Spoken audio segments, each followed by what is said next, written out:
Et la chronique de Hadi, où les questions ce soir de tourisme sur le continent africain. Bonsoir Hadi. Bonsoir Henri. Comment ça va? Ça va bien et vous? Merci d'être là. Merci à vous. Vous êtes bijoutée. Ah, bien écoutez, comme d'habitude, hein, j'aime bien quand ça brille. Voilà. J'aime bien quand ça brille. Et puis là, je suis à Montréal. Hein, j'ai dû trop investir dans les bijoux. Donc, j'ai pas de quoi me payer un billet.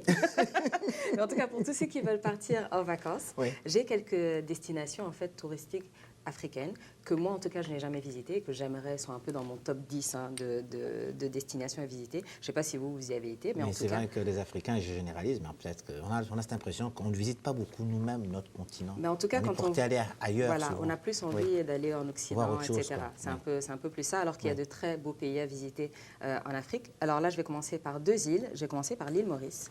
L'île Maurice, c'est une île qui est donc à 1500 km à l'est donc, du continent africain, donc qui est un peu séparée, mais qui fait quand même partie du continent africain. Donc c'est une petite île parce que c'est 1 200 000 environ habitants, c'est pas énorme. Et pour la petite histoire, c'est une île qui a été donc colonisée par la Hollande, par la France, par l'Angleterre. Donc il y a quand même culturellement... Ils ont été vraiment sérieusement colonisés. Voilà, voilà. Ceci étant dit, c'est quand même une des îles les plus prospères, si on veut, de la zone, de l'océan Indien. Ah bon? Donc oui, c'est quand même du solide. Donc c'est des jolies villes à visiter. Donc l'une des villes à visiter, c'est Port-Louis, qui est la capitale. La capitale politique, diplomatique, économique. Oui, c'est la capitale véritablement de l'île Maurice. Donc elle est située au nord-ouest de l'île et c'est une ville intéressante. Et apparemment, pour bien la connaître, ce par quoi il faut commencer, c'est véritablement le marché. Et c'est quelque chose d'intéressant parce que moi, quand je suis au pays, comme on dit, j'adore aller au marché. C'est là où on sent vraiment le pouls. C'est là où on sent le pouls de la ville. Oui, c'est là où on sent le pouls de la ville. On vend tout là-bas, quoi. Exactement. Et c'est le cas également pour Port-Louis. Donc sinon, en dehors du marché, il y a plein d'autres choses à visiter. Il y a le National History Museum, qui est le musée national de l'histoire. Pour bien connaître l'île Maurice, c'est quand même un arrêt à faire quand on est à Port-Louis. Sinon, il y a quelque chose d'intéressant, la mosquée Djouma. La mosquée? Oui, qui est apparemment très belle et qui, bizarrement, est dans le quartier chinois. Ce qui est quand même assez intéressant. Parce qu'il y a également un quartier chinois là-bas. Il y a un quartier chinois, il y a quand même un apport chinois très intéressant en île Maurice. Sinon, également, il y a le fort Adélaïde. Il y a pas mal de choses à voir à Port-Louis. C'est un peuple aussi très mélangé. C'est un peuple très mélangé. Il y a des Indiens, il y a des Noirs, il y a des Chinois même. Exactement. Il y a beaucoup d'Hindous, il y a beaucoup de Chinois. Il y a aussi l'apport français, donc il y a vraiment un très beau métissage. Et ça, c'est un mélange pour les hommes, ça les rend dingues. Ça doit être intéressant, les jeunes femmes. En plus, c'est les femmes des îles, avec les longs cheveux, on les imagine très belles. On a vu des hommes partir en mission officielle là-bas et puis rester là-bas, ne plus revenir. Vous avez des dossiers, on a entendu, pause. Sinon, il y a une ville au nom intéressant qui s'appelle Pamplemousse. Pamplemousse. Comme le fruit. Oui. Pamplemousse, comme le fruit. C'est juste à 11 km de la capitale Port-Louis. Et c'est une ville qui a quelque chose d'intéressant. C'est son jardin botanique qui a été créé au XVIIIe siècle. Donc c'est une ville à visiter également. J'adore le prénom, le nom de la ville. Il y a des grosses plantes là. Il y a une plante Il y a des gros géante, nénuphars. Des nénuphars énormes. Exactement. C'est les nénuphars à visiter, juste à voir dans le jardin botanique. Ils ont un jardin botanique comme Montréal. Voilà, on a des points communs. Sinon, pour ceux qui veulent sortir un peu des zones qui sont plus touristiques, parce qu'on sait que dans pas mal de villes, en tout cas dans pas mal de pays qui sont souvent visités par des touristes, il y a des zones qui sont véritablement, si on veut, suivies par les touristes. Donc, si on veut sortir de là, on peut aller dans la zone qui s'appelle Cap-Malheureux et on peut visiter une ville qui s'appelle... Cap-Malheureux? Oui. Okay. J'espère qu'il y a pas mal de bonheur là-bas, en tout cas. Mais en tout cas, c'est sûr. C'est une ville, en fait, à visiter dans ces environs-là. C'est Grand-Bec, qui est la ville la plus visitée de la côte septentrionale.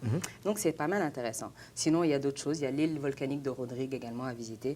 Il y a également des îles qui sont réservées à des visiteurs qui ont des passes. Ce sont des îles privées, mais qu'il est quand même possible. Donc ça, c'est pour les privilégiés, quoi. C'est pour les privilégiés. C'est ceux qui ont les gros sous. Et on parle plusieurs langues là-bas, n'est-ce pas? On y parle l'anglais, le français et créole. Le créole aussi, comme en Haïti. Ils ont un créole. Ils ont un créole, je pense qu'il doit être différent de celui haïtien, mais ils ont leur créole également. Mais je sais que Jolie, c'est Zoli. C'est Zoli. Zoli. On a appris un premier mot, tous ceux qui partent. J'ai appris. Le deuxième pays dont je voulais parler, c'était le Cap-Vert. C'est le Cap-Vert qui est donc, pour ceux qui connaissent un petit peu le Sénégal, qui est mon pays, il fallait bien que je le mentionne. C'est à l'ouest du Sénégal. Et c'est intéressant, c'est un très beau pays également. 5 îles majeures, Sao Thiago, Sal, Sao Vicente. Dans Sao Vicente, il y a une des plus belles villes du pays qui s'appelle Mindelo, à visiter absolument. Sinon, il y a également Santo Antão, qui est une très belle île parce que c'est l'île où il y a de plus de possibilités en fait de visiter, de faire de la randonnée, etc. Ça parle portugais, hein? Ça parle portugais, ça parle portugais. Une ancienne colonie portugaise. C'est une ancienne colonie portugaise. On écoute du Cabo Love et du Funana. Donc pour ceux qui veulent danser là-bas. Funana. Oui, c'est une danse à deux. C'est un peu comme le zouk, mais c'est quand même différent. Bon, je vois toujours sensualité. Oh, les Noirs, on aime ça. Que voulez-vous? On aime les bonnes choses. Dernier pays dont je voulais parler rapidement, c'est l'Afrique du Sud. L'Afrique du Sud, pays de Nelson Mandela, hein, qu'on connaît souvent. C'est un pays qui est très intéressant parce que c'est un des pays les plus développés d'Afrique. Donc on y retrouve non seulement l'exotisme qu'on recherche quand on va en Afrique. C'est le pays le plus exactement. d'Afrique. Et donc c'est également les infrastructures. C'est un pays qui a pas mal réussi. Pour ceux qui aiment le soccer, la Coupe du Monde va se passer là-bas la prochaine fois. Donc à visiter également. Les grandes villes à visiter, Johannesburg, qui n'est pas la capitale, même si on en parle souvent comme étant la ville économique, quoi. C'est un peu comme Montréal, quoi, c'est ça. Voilà, mais la capitale administrative, c'est Pretoria. Donc Johannesburg, c'est là-bas qu'on va voir plus de Noirs et de Blancs vivre sur le même pied d'égalité, même s'il y a quand même pas mal de déséquilibre encore.